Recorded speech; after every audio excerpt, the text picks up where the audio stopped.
You ever see a company's tax bill go completely haywire after a big announcement, like an IPO?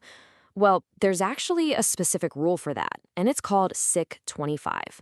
Today, we're going to break down exactly how companies have to account for taxes when their entire status changes, and trust me, it's a rule that is absolutely key to understanding a company's true financial picture. All right, so here's our game plan. First up, we'll talk about what actually kicks this rule into gear. Then, we'll pinpoint the big accounting problem it's trying to solve. After that, we'll get right into the core rule itself, look at the few exceptions, and then we'll wrap it all up with why this is so important for financial transparency. Let's get right to it. Okay, first things first. Let's really set the stage for this accounting challenge, because you need the context to get why this rule even exists. So think about it. What kind of events can trigger such a massive accounting puzzle? You have to imagine a company's entire world changing, sometimes almost overnight. A major business decision isn't just a headline in the news. It creates these huge financial ripple effects. And honestly, one of the biggest is on taxes. And we're not talking about small tweaks here. We're talking about massive shifts.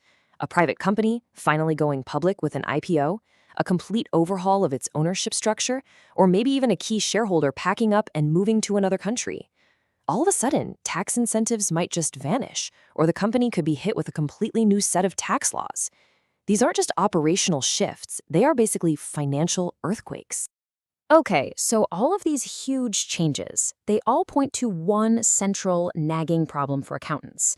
And that brings us to the accounting question. The thing is, the second one of these changes happens, a company's tax situation can just flip. We're talking about their tax assets and liabilities swinging wildly, almost instantly. This creates a really critical question. Where in the world do you record that change in the financial statements? And you know what? The standard itself puts it perfectly. This quote gets right to the point. The core issue is how to account for the tax consequences of that big status change. And lucky for us, SIC 25 provides the definitive answer. So, what is the answer? Well, let's dive into the core rule, which is also known as the SIC 25 consensus. Okay, this right here, this is the absolute heart of the standard. The rule says that these big tax impacts must be recorded in profit or loss. In other words, they have to hit the company's main income statement. You know, the report card that tells everyone whether the company actually made or lost money in that period. And when you lay it out, the flow is actually super straightforward and logical. An event happens, it changes the company's tax status. Boom. That creates a bunch of tax consequences. And what do you do with them? By default, you've got to record them directly in that period's profit or loss. It's a straight line, cause and effect. Simple as that. But you knew this was coming, right? In accounting, there are always exceptions to the rule. So let's talk about when that main profit or loss rule gets pushed aside. So think of it like this. You've got this main highway, and that road leads straight to profit or loss. But there are a couple of specific off-ramps you can take. You can record the impact directly in equity, which is all about the owner's value, or in what's called other comprehensive income. Just think of that as a separate holding area for specific gains and losses that aren't part of the company's main day-to-day business.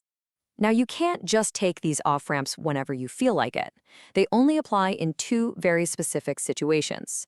First, if the tax hit is directly related to something that already impacted owner's equity. And second, if it's tied to an item that was originally recorded in that other comprehensive income bucket we just mentioned.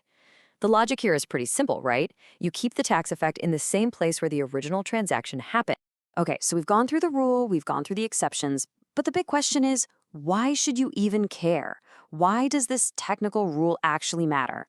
Well, it all comes down to transparency and being able to do some real, meaningful financial analysis. Look, at its core, this rule is all about being transparent. By forcing these big tax effects into the main profit or loss statement, it stops companies from kind of hiding a really significant financial event somewhere else in their reports where it might not get as much attention. This gives all of us, investors, analysts, you name it, a clear apples-to-apples way to see the true one-time impact of that status change on the company's bottom line. And just to hammer this point home, let's look at the standard one last time.